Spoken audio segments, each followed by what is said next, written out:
You're listening to this week's episode of the Vacation Rental Business in Today's World podcast. You're about to start transforming your business and life with the information found here. We interview some of the greatest and most influential minds in the vacation short-term rental industry and supporting businesses.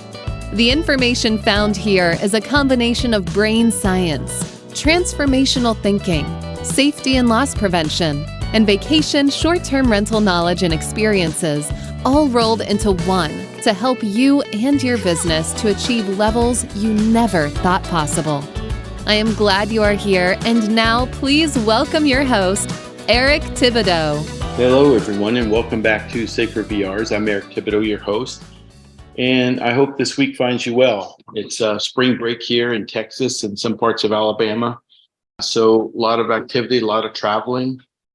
Our properties in Fredericksburg are doing well. I was up there last week visiting my good friend, Matt Durrett, and talking about our properties and the business. It was good lunch and good discussion. And Current Tides is really busy here this week, over the next 3 weeks, as we are almost 100% full with spring break in Gulf Shores and Orange Beach.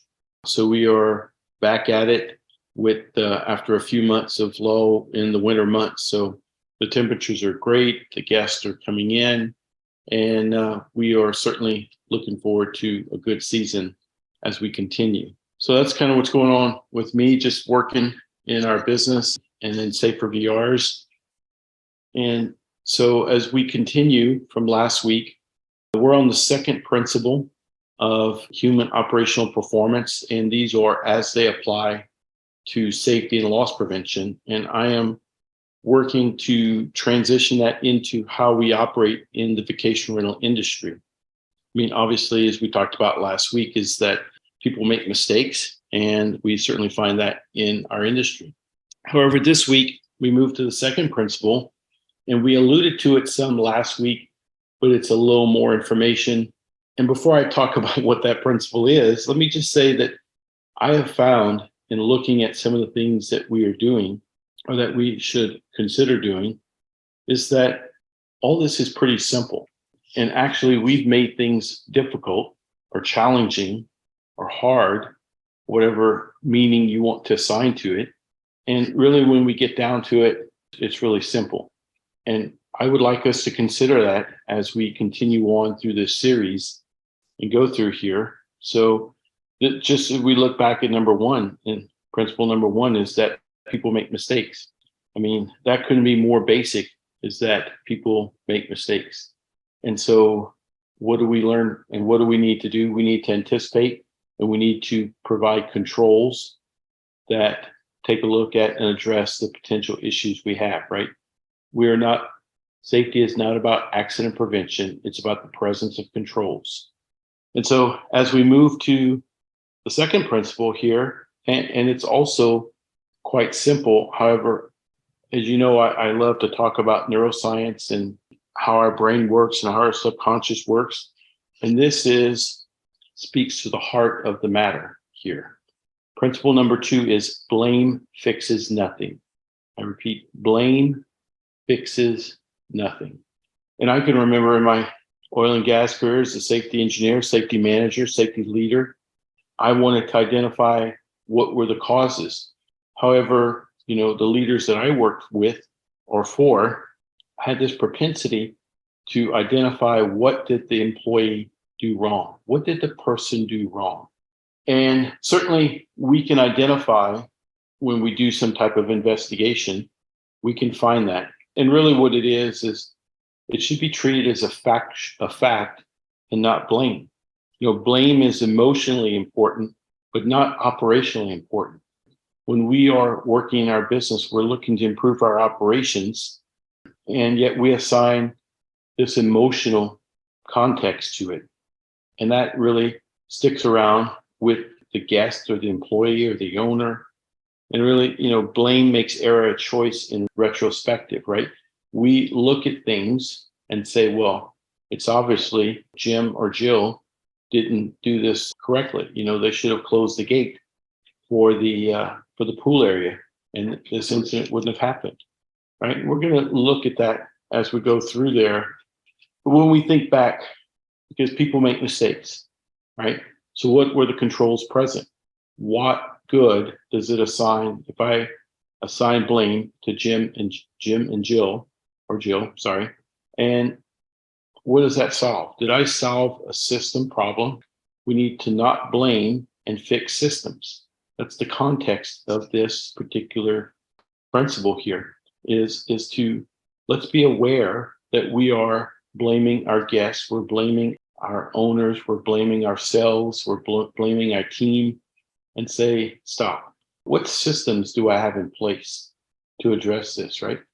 As the owners, the business leaders, we have the responsibility, as we talked about last week, is to we manage and are owning everything in our business. So when a mistake happens, let's not blame the person. Let's dig into the context about why that occurred. What controls were not present? What controls were present? Did we design a system to allow someone to fail to a safer state? It's certainly possible, right? We talked about it last week. So let's look deeper into this particular issue and topic about blame and why it's not really working for us and our teams. So people achieve higher levels of performance because of the encouragement that we provide them and the reinforcement from leaders, from our peers, and from our people that they work with every day. So an organization is tuned to the performance it receives from the workforce. How are we providing feedback to our team? And certainly blame could be feedback. It could be construed as negative. There's also good feedback, right, that goes there.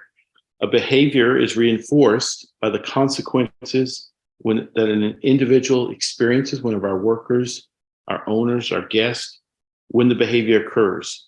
And then it's really important to understand the level of safety and reliability of our business is directly dependent on the behavior of people. Now, we know we just established this, and we also established last week that people make mistakes. And so we need to take a look at that. So when something happens, right, instead of looking at who failed, we need to take a look at what worked. And now we're just going into a little deeper about why who failed is not serving us in our business. The problem is we tend to judge guests and owners and workers in a retrospective way and find the places that they made a bad decision or bad action or bad assumption that must have caused the event in question. So something happens. We talked about the issue about leaving the gate open or the pool alarm not off. And then we look at that and say, why did we see that after the incident occurred? So we want to look at who failed, but then we need to look at what worked in this particular case. I'm not going to focus as much on what worked right now, because that's going to be more in the learning piece. But we need to look at the impact that we are causing, both at the conscious and subconscious level, on an individual and really in our business, right? When we as owners and property managers and leaders blame team members, blame owners, blame guests, we are the one who needs to solve the system problem, right? If I have an owner that continues to create situations for our business, consider this: we allow that to continue to occur. We allow to keep the owner. Maybe you don't allow to keep the owner. That's the problem. Or I'm sorry, that's the solution, right? I'm not going to continue to receive or blame the owner for this issue. I'm not able to work with this particular owner, so I'm going to release them from our program. So we are in charge of everything that happens. And so the blame really takes us down a really difficult path. Yet we continue to do it. Let's explore more about why we do it and then how can we turn this around. So the judgment of weaker moral, intellectual character after an event it's typically a perfectly normal response, whether it's for better or for worse, right? I mean, this is our subconscious at its work defending, let's say, me as the business owner. One of my team made a mistake. I didn't serve a guest right. And so I begin to blame. This is normal, right? So Remember, everything starts to change with awareness. That's where we are now. Blame fixes nothing. We need to fix systems. So let's look at what's breaking down in our systems. We have an urgent need to find a reason why something bad just occurred, and the most available target is normally the human frailty and faults of our workers, of our guests, and of our owners. So here we go. This is who we are as human beings, right? This is our subconscious defending. So let's stop that, or let me rephrase that. I request that you would start to take a look at that and say, how can we get better? And it's also the way we have, the second part is how we have systems where maybe we don't blame, or maybe we're doing it in not necessarily what we're saying, but how we're doing things. For example, we often say a worker failed to follow the procedures. And it's really a nice way to say, well, I can't fix stupid. Or a smarter worker would have been more aware of that situation. So we go through and assign labels, and we didn't necessarily blame the person directly. We do it in an indirect way, and we do it through our actions as well. So we have this list of ways, and if we were, I'll just say in the vacation rental industry, we don't do enough investigations, let's say when incidents or abnormal occurrences are happening, that I can give you 30 plus years of experience in the safety in general industry, construction, oil and gas. We have a list of ways that we label people with how we're looking at situations, right? We say, well, bad things happen to bad people. We talk about how that employee didn't do a good job, how that person was too complacent, that person is unaware, that person was not attentive, that person didn't do their job. Whatever it is, we have really socially accepted ways to say that whatever occurred or nearly occurred was because of a person, such as the worker, the supervisor, the contractor, the owner, the guest. They're the weak link in our system. All these things were just how we're blaming people. And what's really scary is how easy it is to determine the worker is, or guest or owner, is insufficient in their actions and opinions after the failure occurs. Gosh, it is easy, isn't it? That's what we do. So don't limit yourself to the quest for worker error, procedural noncompliance. You will always find both. So this is about blame, and we're looking to identify where the worker made the mistake. What procedure did they not follow? Did they not do what they were supposed to do? And we're going to learn more intentionally here in the next principles about learning, but we're going to learn in the next principle about the context of what happened is really important. Why did that person do what they did? And that's really what we take a look at. So as we continue here and we begin to grow and have robust systems in our vacation rental businesses, we're going to look at situations, and let's call them an incident. We'll call them near miss, whatever it was, lack of controls, or the controls worked. And so we want to understand what happened, and then we want to have corrective actions, but they must address more than blame. It's been fairly typical to say, well, this person did not do that job correctly, and we could insert guest or owner in there, but we'll deal with our workers. And so we'll blame them. We'll say they made an error. We'll talk about retraining them. We'll talk about giving them time off. And in some cases, we'll talk about terminating those employees for breaking some really serious or critical rules.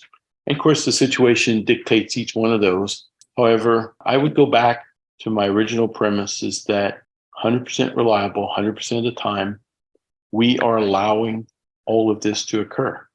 And I know that's really a tough thing to swallow, and to say, hey, I'm not telling that employee to not do all the checks, for an inspection of a property. I'm not telling them to skip and go over their housekeeping. However, we need to really learn the context about what's happening, because we may not be saying it, but our actions and our words may be implying it. So we definitely want to take a look at this and see. So if I were doing a job and I would have stopped the work activity, the comment is really impressive at many levels, and say, first, the consider this idea that the person who made the comment could actually do the work is usually unrealistic. Second, knowing how the event influences everything, right? So if I'm doing a task and let's say I forget to put the mat down on the floor as they come out of the shower, or the one that I had was dirty, I forget that, I don't put it down, to consider that the worker is doing that intentionally or knowing that, hey, if I don't put this here, someone's going to fall or not going to fall. Really, it's once again, it's us looking at to blame what's happening in these situations. So we've certainly talked a lot about blame here, and we know this is something that we don't want to have. So what's the quickest way to get to blame? We investigate what should have happened. What should have happened, right? I should have left the mat outside the shower for the guest when I was doing the housekeeping, when I was doing the inspection. I didn't notice it. I didn't put it back. But let's think back and say, I know that's what should have happened and it didn't. So what worked? Let's go back and say what systems are working. Because we have a system that says, here's how I do that, because that mat should have been there.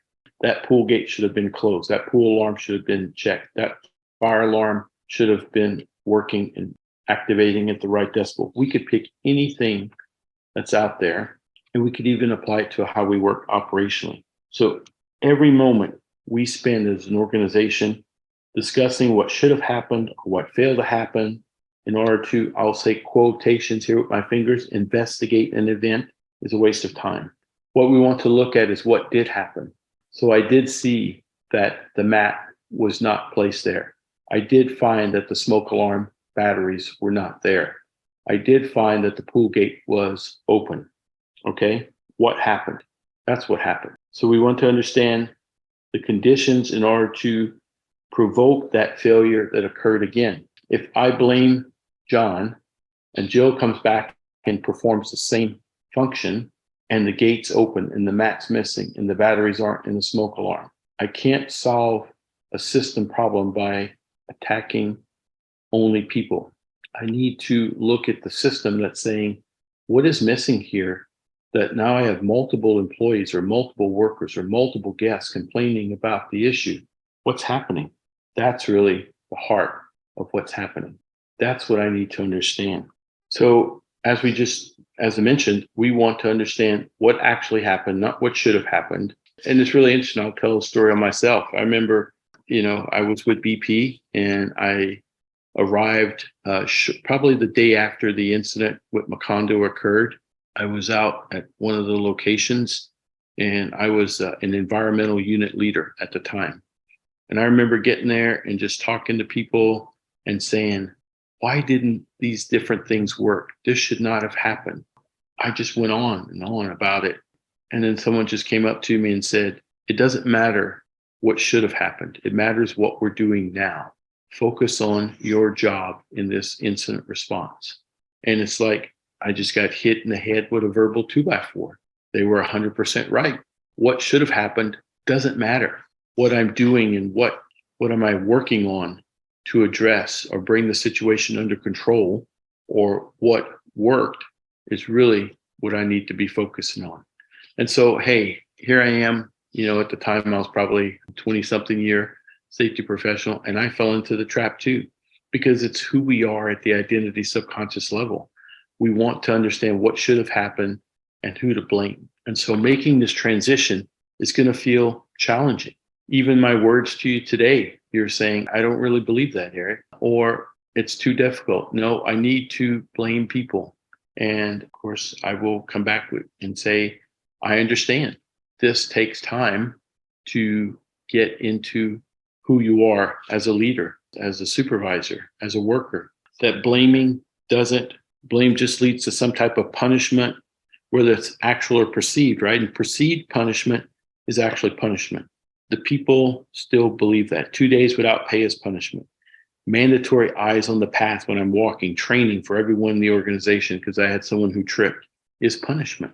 So we go back to counterfactual thinking is how it's called. Counterfactual thinking always leads to blame. Am I looking at what should have happened, when I need to look at what happened, a context around what happened. We're going to talk about more next week, because blame does not fix the system. Property managers, business leaders, speaking to you, speaking to myself here, we own the systems that our teams, our guests receive, our owners receive. We own these systems. And when they break down and they fail, we need to understand what's not working, what happened, what worked, and not necessarily spending time about what should have worked, and shift away from blaming individuals to looking at what happened. So mistakes are not choices, and errors are not a conscious decision to fail. So I'll leave it there, but we still judge error on some type of deliberate actions, and we want to shift away from that. So once again, it gets a little deeper here, but I'm not going to go a lot more into it. However, I think we get the case here is that blaming, it's a choice. We choose to blame rather than the choice of fixing the systems that are there. The need to blame someone for an event does not change the outcome of the event, right? If there was an incident or a fatality and I blame John for not putting the mat back or not closing the pool gate, hey, whether that person injured or died doesn't change. The family doesn't want to hear, the owner doesn't want to hear that John was to blame, right? At all. So we need to step back from blaming, because we own the business. We own everything in the business. The systems that are there is what we need to look at. The event does not change the outcomes by blaming. Probably the most profound realization is that knowing that the outcome really doesn't care about the cause, right? As I mentioned. So if someone is killed or the worker doesn't feel better, if we determine he made or she made a bad decision, at-risk behavior, the outcome is still there. Person is significantly injured or has passed away. So our job is to understand and explain the event so that we can look forward to other conditions and similar circumstances that may be out there in our businesses, in our properties, with our team. And once again, place controls and safeguards to stop these future events from happening, right? Safety is not the prevention of accidents, it's the presence of controls. What controls do I have in place? And do my team members understand that? So don't find blame, fix systems. It's the key message here in principle number 2, blame fixes nothing. So hopefully you found this helpful, and it certainly is something that is easy for us to take a look at. It's simple, yet it can be challenging, right? Particularly if we have built up in our culture, and certainly in our culture as in business, I've seen it. And honestly, business leaders, blame is a defense mechanism, right? Your subconscious is bringing it out. What really is occurring is our systems didn't function, and we are subconsciously blaming team members, right? Heck, we may be even blaming ourselves, but the blame doesn't solve the issue at all. So let's not blame. Let's work on what happened, what worked, and what controls and safeguards we need to place.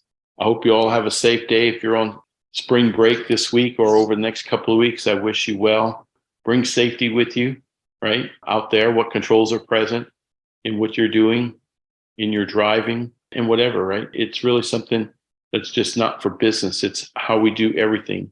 And I wish you well. Go out and create a safe day. I look forward to hearing from you. Thanks. Bye-bye.